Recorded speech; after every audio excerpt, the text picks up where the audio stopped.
So, guys, thank you very much for tuning in. This is our podcast, Strongmen Cry, and our tagline is "It's okay not to be okay." I'm very excited that we finally getting this podcast, this show off the ground. This idea came to me about 2 years ago when I myself was going through depression. This was during the COVID era, and I suffered a lot of loss. Financially, things didn't go the way that I wanted to go. Lost a few things, lost my house, lost my car. And in going through that process, I realized we are not equipped enough, especially as men, to deal with depression and anxiety. Very few people could relate to me when I reached out and spoke openly about what I was going through.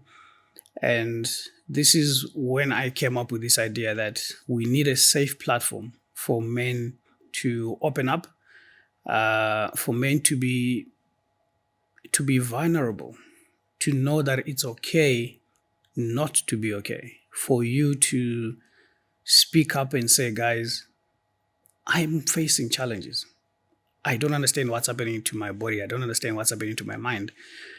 And I'm just, excited today that I'm surrounded by, a few of my good friends that are going to help me unpack this topic. And we are going to share views, statistics from different industries, from different walks of life.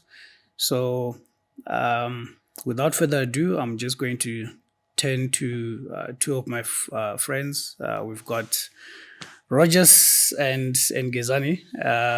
And I think, Rogers, you can just start by introducing yourself, and then we'll go to Gezeni, and then we can kick off.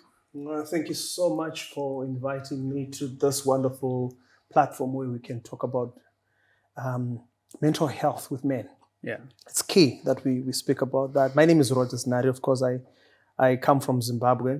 I'm a politician, I'm a Christian, I'm a pastor, I'm a motivational speaker, many hats I think I carry. So I'm super excited to be here and to be able to share my experience, personal experience, in terms of mental health and what I've gone through and how I've conquered to be where I am.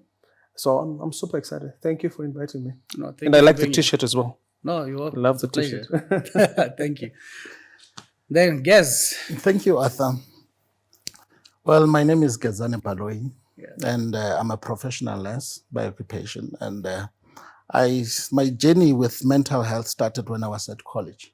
That's when I loved mental health, because only at third level, that's when we did introduction to psychiatry. Then fourth level, we did it in depth. Then that's when I realized, I was once in my life depressed because I lost interest in things that I used to do. And I found people not interesting anymore. I would like to isolate myself, and I was so angry at everyone and the world itself.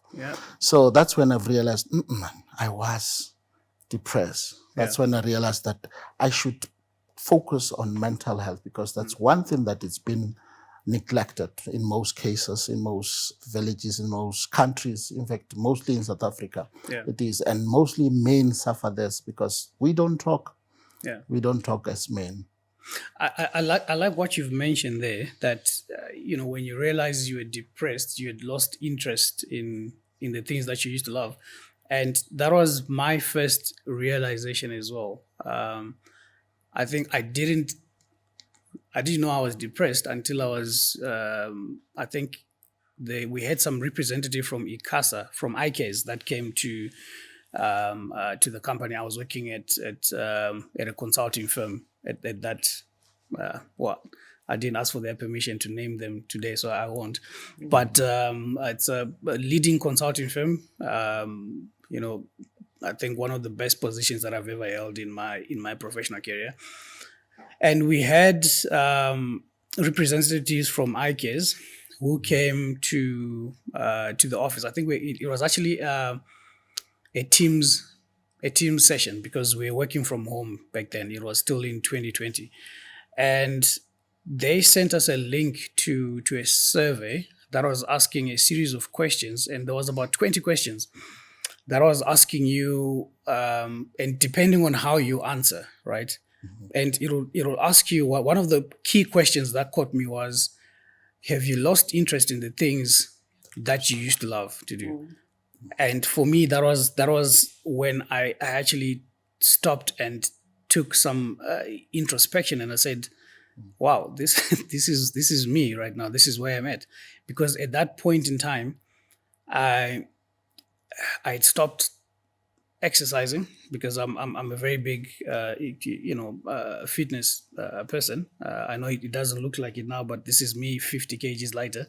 But at that point, I'd lost interest in waking up, going to the gym. I'm an early morning person, so by 3 a.m. I'm usually up, tending to my studies, and by 4:30 I'm preparing to go to the gym. That was the first thing that I lost interest in. And I love people. I love visiting people. I love calling people. That was also one of the things that disappeared from me because I didn't want to talk to people. At some point I would look at a call, my phone would ring, and I'll just put it on silent because I felt like I didn't want to talk. Just the complete lack of passion for the things that I'm normally passionate about.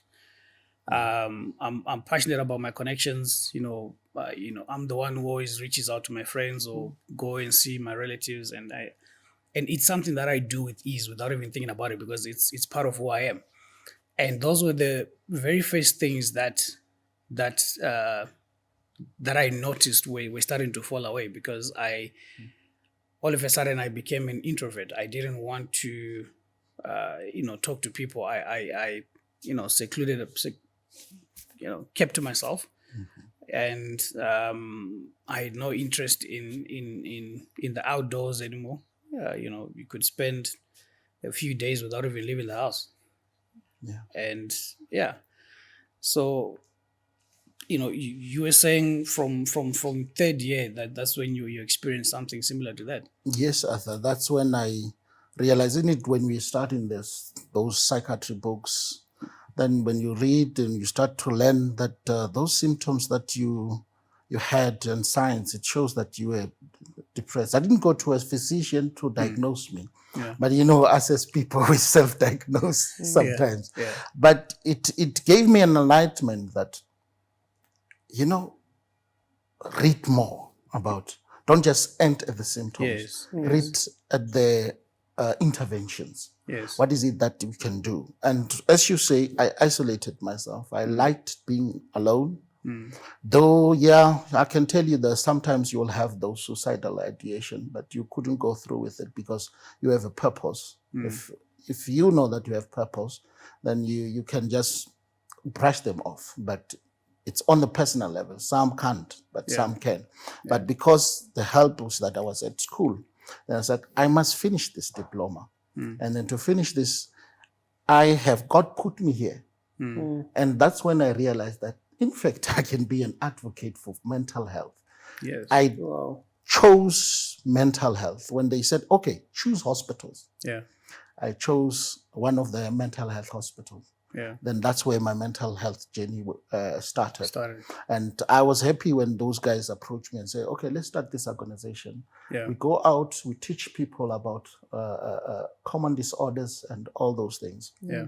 But the other thing that we lacked is the psychiatry part of it. We went out, Krugerstop and all this. We went out and shared the information. Yeah. We would do presentation and all Yeah. about bullying because bullying also leads to mental health problems. Yeah. So we did all those things. That's when I've started learning more about mental health, that it's very much important to check yourself. Yeah. You see, when you check yourself and know when you are changing, whether you're becoming angry or whether you're becoming sad, whether you're becoming unhedonia. There's a term that is called anhedonia. Yeah. Then it's a lack of relationships, especially on the different so Gez, I just want to pause you there, right? And then we move to Rogers because I just want to if you can share your experience, what made you become an advocate in this field, in this topic of mental health. And we are obviously going to move into talking about the root cause of mental health, some of the causes of mental health, and also, Gez, you can help us with some of the medical terms, like what you were about to get into there. But I think, as is the motto of this podcast, we are creating a safe space here by openly conversing and discussing, which we do not normally do as men. So this is the core essence of this show, of this podcast, that let's create a safe space. Let's show other men there that there's nothing wrong with sitting and talking about your feelings and dissecting it, so that we can find out what is the root cause from there, and we learn a lot from there. No. So my story is totally different than your guys' stories, because I didn't know I was depressed, like literally all my life. I didn't. It comes from my academic disability. I was dyslexic. Yeah. Now, I was dyslexic in 1983. Wow. Right? Yeah. My teachers didn't know. Yeah. My parents didn't know. I didn't know. So I had a stigma. Idofo is a failure. Yeah. So you're growing up with a stigma. At one point, I was afraid to write my learner's license. Wow. But when I go to people, because I'm a people person, and I love people, and I love talking to people, I gave them an impression that I'm okay. But when you are by yourself now, that's when depression kicks in. That's when anxiety kicks in. Yeah. Because I grew up with a stigma. Now, I don't blame anybody.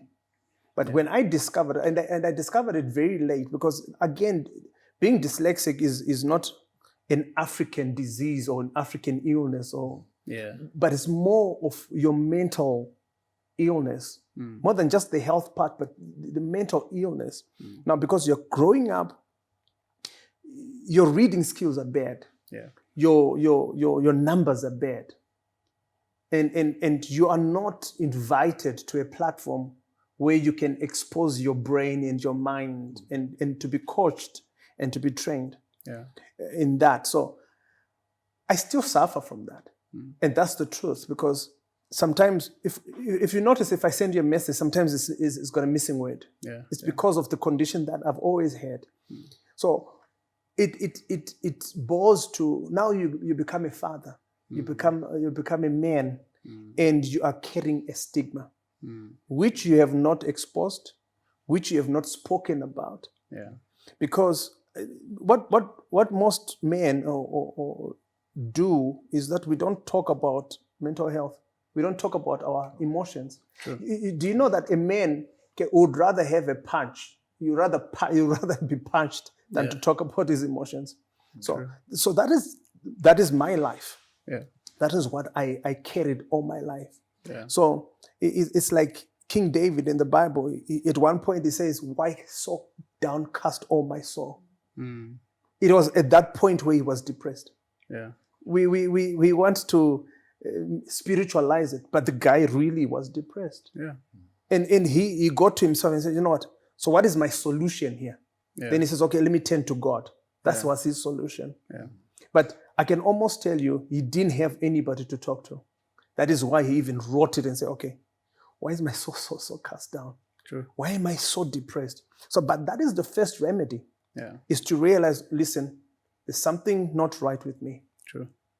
And the society, as Black people in particular, as society, we have not embraced men to then say, listen, this man has a problem with his mind. This man, and that is the biggest problem, actually. The moment we say mind, then everybody thinks you're mal. Everybody thinks you are. So you then carry that stigma. Then I can't come to you, Mr. Gwanzura, and say, Arthur, listen, I'm doing this. So when a man is depressed, so many times you find them, they start getting addicted to some things. Exactly. You know what I mean? So, and when the moment we start using the word addiction, people think substance. It may not be substance. It may be sexual addiction. Yeah. Yeah. And we heroify sexual addiction as men. Oh, I've slept with how many girls? But we don't really know the cause why a person is gone. doing that. And 99% of the times, it's because the man has anxiety Yeah. and is depressed.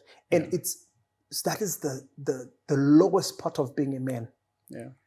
That is the lowest part of being a man. And you know, when you think about how a man can rescue himself, is when we begin to talk about.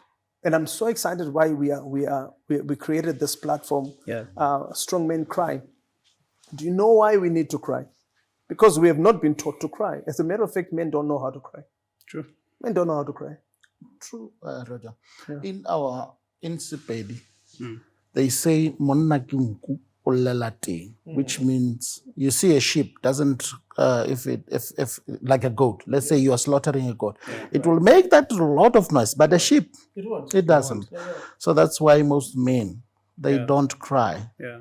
They don't voice out. They rather go and attach themselves to alcohol, like you said, sex, and do all this horrific thing that it's in reverse, hurting themselves. Yeah.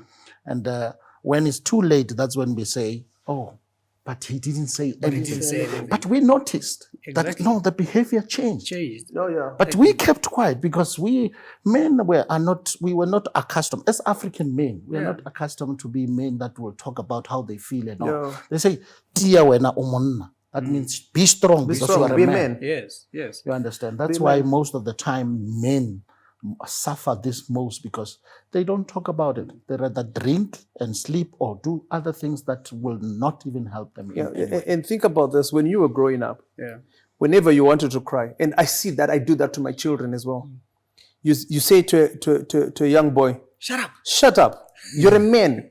Girls cry. You don't cry." Yeah. So we think we're making a boy strong, Yeah. but emotionally we're damaging them because then they are not able to express their feelings. So now this boy has turned to a man who has been taught not to cry, not to be emotional, not to speak out. Why are you talking about these things? You're a man. Fix it. But he's a boy. And do you realize that it doesn't end on men, right? Yeah. We are creating entire communities, entire generations here. Because what's going to happen now, you were brought up to say, men don't cry. Yes, sir. Then you go on and become a father yourself. Didn't you tell your son? And you impart the same teachings to your son. He's going to grow up, he's going to find someone's daughter that he's going to marry. And you see how that chain now grows and goes into, generations and generations. Yeah. And that's something that we need to break, right? And I like what you've mentioned, that the number one stigma that we all grow up with is men don't cry. And that's such a damaging statement. It's such a damaging statement too. And I think very few of us are starting to realizing it now because it's something that was placed on us by society, by our parents, their parents, their forefathers, and it just kept on. And what's important for me, right, is that we have to be the change. Yeah. We have to put an anchor down right now and say, like, we're stopping this. I am not going to impart this on my kids because I want my kids to be. I want my kids to have a better developed emotional intelligence than I've ever had, right? And that's actually it's very key, man, because there's a statement that says hurt people Hurt people. Yeah, True. they do. right? True. And we are not, or we didn't realize that we are growing and we are grooming hurt people to go and hurt other Yeah, people, other people. right? Yeah. And, Yes. and just to add here, Yeah. we have taken crying as a weakness instead of a strength. Exactly. If it were not a strength, God would not give us. Exactly. 100%. You understand what I'm saying? So God gave us the ability to cry because it releases the chemicals that heals you. Yes. So now when you begin to tell a man not to cry, you are actually foregoing a process of healing within the person's self. Exactly. So I this is the reason why I like your motto, that strong men cry. I really do. Because if we don't teach men to be open and to be emotional, we are creating a generation of weaklings who seem to be strong. Exactly. 100%. Very true, Roger. I like that. It's very true. You see, I think there's also misinterpretation, like I said, we take it as literal. And it doesn't necessarily mean that you don't need to cry. What it means is that as a man, you can't just cry in the public where there's women, there's children, there's all. Have your own place where you go and break down until you feel that, okay, now the tears have just poured down. Then at least, because crying is part of releasing, like you said, chemicals that are unwanted. But you know what? I think I like that, but I would like to add on to that, it's very important to have a close circle. Yeah, definitely. You should have a close circle of friends. It doesn't need to be a circle. One person or a person that you can be completely unrestricted and just go and say, you know what, dude, I'm battling. That is hard. I'll tell you why. It's very hard. It's hard in the sense Extremely that, hard. especially Christians. I'll ask you a question. How many people trust their pastors? Can I go with my story to my pastor and he doesn't preach it on the pulpit? Preach it on the pulpit. Do you understand? Can I come up and tell you, listen, Arthur, I'm really struggling with my sex drive. I'm really struggling. I'm really struggling. I'm womanizing, and it's a habit that I can't stop. Can I trust you? So this is why this platform is important. To create a trust platform. Where men can come and say, listen, I have a drug addiction. Help me. I have a depression. I'm in. Help me. Because as long as your method of going to cry by myself, this is where I start thinking, oh, I should end my life because I'm by myself. And God did not create us that way. It's not natural, Arthur, for a person to keep information for more than 48 hours. No. But when you're depressed, you keep it to yourself. True. So it is important to create platforms like this. Beg your pardon. Platforms like this, where if I am not confident on a one-on-one counseling or coaching or mentorship, I then can plug into Strong Men Cry and get help from Anonymous. There's a program on YFM, and I was listening to it, and I thought it was very interesting. It's got Somizi and so on. I was coming to Pretoria some few days ago, and they've made it so clear that the person that phones is anonymous. So you feel comfortable and say, okay, I can talk about what I'm going through. Right? And get help. True. So I wouldn't ever want people to undermine the work that you have started to help men to cry. When we're saying crying, it's not literally most of the times, but 100%. To cry as in, I need help. Speak up. Speak up. So, reach out to someone. So this here is what we need. And the more men come, and we were talking off air the other time that back in the day when our sekurus Kulu and they would go to the chieftainship house and they'll brew umkombo, and they start drinking, and when they are tipsy now, they start beginning to talk about things that pertain. Oh, some of the advices were wrong, but they had advice. That's the point. So guys, do you believe that we run out of time? So exciting, man. Super exciting. I just got a note from our producers, but guys, this is how exciting this topic is, right? Yes, sir. it's exciting in the sense that it's very important. Yeah. And we have the power to change perceptions. We have the power to change, stigmas, to create a new generation, in our young boys, in our young men.